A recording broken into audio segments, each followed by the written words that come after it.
Мен жасым 25-те. Я. Көктөбеге жүгіріп шығып, төмен түсіп тағы екінші жүгіріп шықты. Біз қартаймаймыз. Көп кісі нелер, Инстаграмға қарасаң, ютубқа қарасаң, неше түрлі нәрсе бар. Жүгіру жан, жайлап бүйтіп жүру керек. Түрлі нәрсе. Маған өтпейді ол.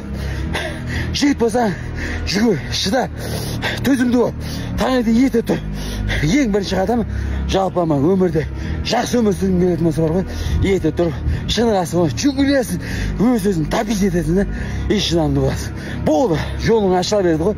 Любой нәрсе қиратып, бұзып өтесің ғой. Әйтпесе, таңертең тұра алмайды жаңа. Одан кейін армандайды, анау бай болды, машина алды. Сен бірінші тұра алсай, айналайын-ау. Таңертең ерте тұрып, жүгіре аласың ба? Соны өз-өзіңе дәлелде. Содан кейін барып арманда. Арманың жақын болады ғой, барып тез аласың. Осындай мықты болсаң.